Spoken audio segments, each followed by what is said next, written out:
Sholatul Idaini atau yang biasa kita kenal adalah sholat Idul Fitri dan juga sholat Idul Adha adalah suatu ibadah tahunan yang menjadi penyempurna atau pelengkap pahala puasa untuk mendapatkan ridho dari Allah Subhanahu wa taala.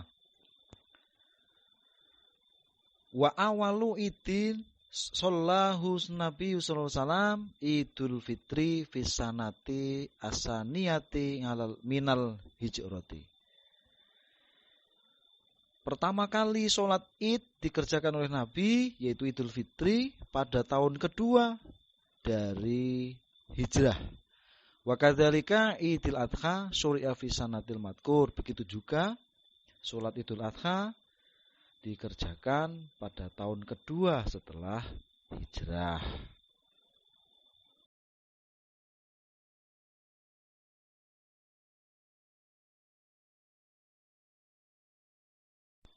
Sholat Idul Fitri dan sholat Idul Adha menurut Syafi'iyah seperti yang kita ikuti yang dijelaskan dalam kitab Al-Bajuri, wa sholatul idaini sunnatun, hukumnya sunnah, ai li fi'lihi sallallahu alaihi wasallam, karena Kanjeng Nabi melakukannya.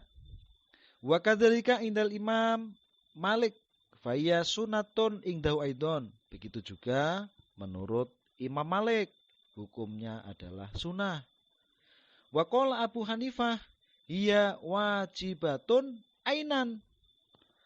Tapi kalau menurut Imam Abu Hanifah, sholat Id itu hukumnya wajib ain.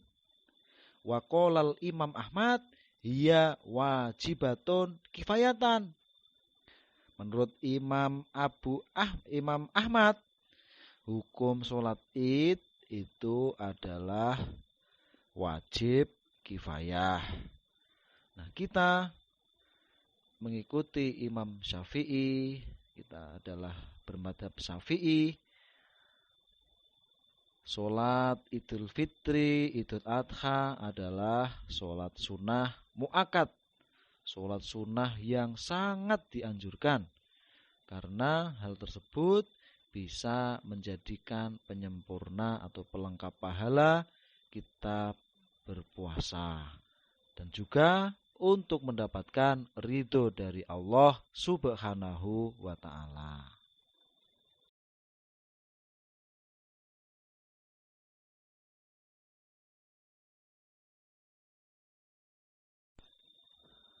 Wa tushra'u jama'atan fal jama'atu matlubatun fiha. Sholat Idul Fitri itu dilakukan boleh dengan jamaah dan sangat dianjurkan untuk berjamaah. Wali munfaridin, dan juga sholat Idul Fitri itu boleh dilakukan dengan munfarid, dengan sendiri. Fala tustarotu laha al jamaah. Maka sholat Idul Fitri ini sebenarnya tidak disyaratkan harus berjamaah. Wala tusannu al khutbah lil munfarid. Dan ketika sholat Idul Fitri itu dilakukan dengan munfarid, dengan sendiri, maka tidak disunahkan, tidak perlu memakai khutbah. Arep ngutbahi sopo, nah gitu. Ini dapat kita tarik kesimpulan bahwa sholat Idul Fitri itu boleh dilakukan dengan jamaah dan boleh juga dilakukan dengan munfarid ataupun sendiri. Tentang kesunahan khutbah tergantung dilakukan jamaah ataupun sendiri. Ketika dilakukan dengan jamaah, maka disunahkan memakai khutbah.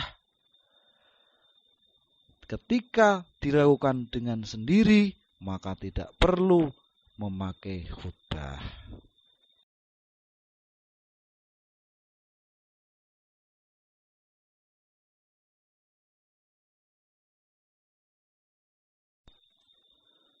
Dalam kondisi pandemi seperti sekarang ini, maka alangkah baiknya kita melakukan sholat Idul Fitri tidak berjamaah yang melibatkan kerumunan massa.